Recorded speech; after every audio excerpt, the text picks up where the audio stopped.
سلام علیکم عزتمنو پلار څنګه خپل لور سره سیکس وکړ یعنی غلط کار نه ورسره وکړ. عزتمن د دې هڅه نه مخکې زه تاسو ته دا یادګینه کوم تاسو کو چې زموږ په دې چینل کې نوي وي حتما د زموږ همدا چینل د سره سبسکرایب کړئ خو کې سره د ټاله نشان ووهئ چې ښه یو نوي معلوماتي ویډیو تاسو ته په اسانۍ باندې درته. عزتمنو یو سړی و چې د هغه څلور لورانې وي او دوه زامن وو. خو یوه ښځه مه خو چې ښځه یې ژوندۍ وه خو ډېره ښایسته زندګي یې تېرېدله. دې کې وخت تېرېدلو چې ښځه یې یعنې وفات شوله یعنې دنیا نه فاني لاړله او مړه شوله. عزتمنو ښځه چې کله مړه شوله او دې کې څلوېښتي ښایي یو شی وشول نو سړي د خپلو زامنو نه د واده غوښتنه وکړله خو خپل زامنو ورته ویلې دا چې موږ تر اوسه پورې یعنې واده نه دی کړی. زموږ د خپل واده نه مخکې زموږ د خویندو ودونه ضروري دی چې دوی یعنې موږ واده کړو.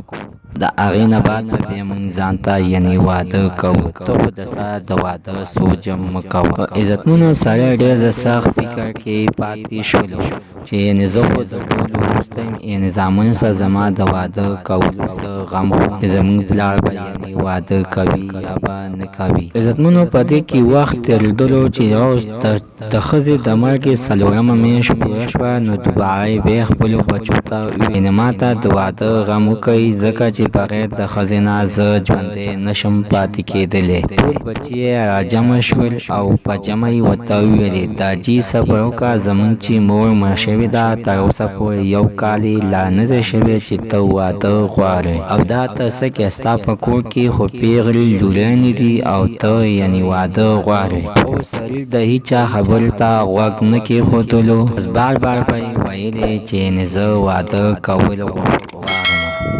بچو ورته بیا ویلې دا جي صبر وکړه زما په کور کې لا شپږ خویندې مې دي او تا ته شپږ لورانې په کور کې ناستې دي چې دوی د کور نه وځي یعنې واده شي د هغې نه بعد به بیا د ځان او د ستاسو فکر کوو. خو یعنې پلار یې د زوی خبره نه منله او ویلې چې یعنې زه واده غواړم. عزتمنو سړي اخر کې زامنو ته پیسې راویستلې او ورته وایي چې یعنې زه د ځان ته بېل کور ښه یو شی اخلم خو ځان ته یعنې واده کوم. زامنو ځان ته یعنې ودونه وکړئ مشکل نشته زما د طرفه زه د تاسو نه واده نه غواړم ما سره خپلې پیسې شته دی.